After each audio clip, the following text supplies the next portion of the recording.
It's time.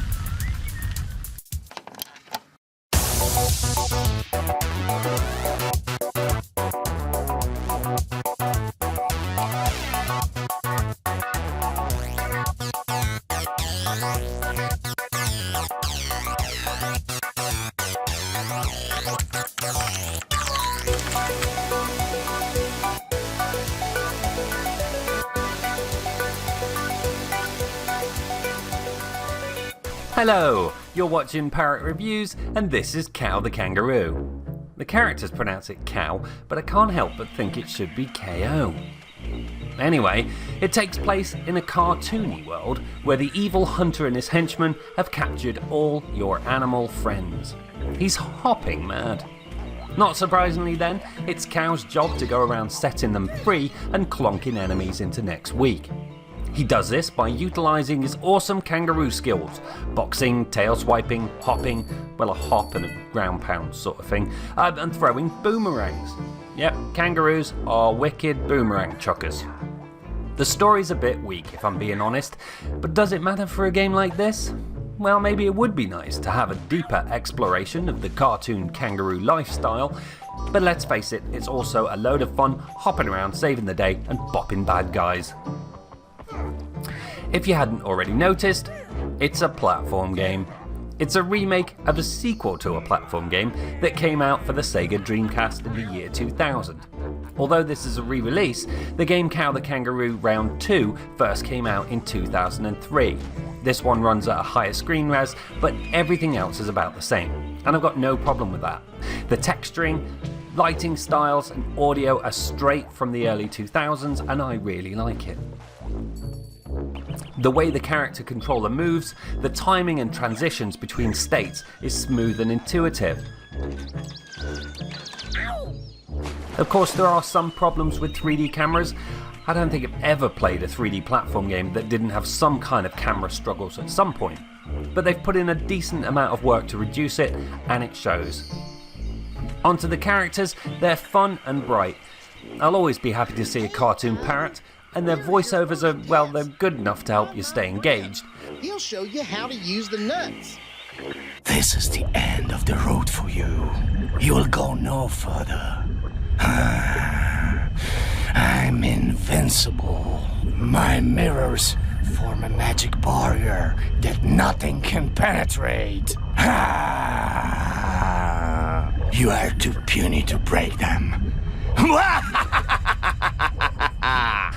Okay, sure, it's a little bit hammy sometimes, but this isn't Macbeth, it's a game about a cartoon marsupial. Sound effects and music are perfect for this sort of thing. Everything sounds like it should and music sets the scenes well. Menus are functional, although the game flow's a little confusing in the docks area, which is a sort of level select. If you're playing the game from start to finish though, you should be able to find your way through without too much hassle. Kao gets to wander through 25 levels set in 5 different worlds, as well as some bonus levels which are tied together from the docks. You're going to be guiding Kao through a load of different activities like running from a bear, going down water things in a barrel, snowboarding, getting chased by a snowplow, driving a speedboat and a load of other stuff. It definitely keeps things interesting.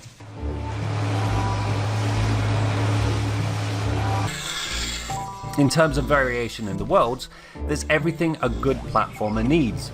Forest, sewers, lava, water, underwater, and there's a lovely icy world too. It's a bit cold though, so you may want to cross your route with a sheep to make a woolly jumper. Puzzles are nicely laid out and take the form of things like throwing nuts to knock things down or stomping on buttons and stuff like that. There's nothing that's going to melt your brain, but sometimes your kangaroo skills will be tested. There were times when I found the game's difficulty pretty tough, but it never really drove me to the point of kangarage quitting. The checkpoints are generally good, but some of them are a little punishing when the gap is big. That said, games in the year 2000 were like that, and thankfully this one's far from being the worst at making you start over, and the cutscenes are also always skippable. Dealing with enemies, I found a real struggle to begin with. but once I got used to the aiming lock, holding RB on a 360 controller, it suddenly opened everything up and became a lot easier to deal with. Without boomerangs and aim lock, enemies are really hard to beat, especially when you first start playing. But as you make your way through the game, collecting coins upgrades Kao's abilities, so moves like your ground pound become more effective as you progress. If you fancy kangarooing around in some retro 3D platformer for a bit, you can pick up this game for around $3 Canadian. That's ridiculous for what you get in my opinion, and I reckon most fans of 3D platforming are going to be more than happy with the purchase. Kao the Kangaroo will put a spring in your step. Until next time, thank you for watching. I hope you've enjoyed this video. Feel free to like it, and in an undetermined amount of time, you never know, I might make some more.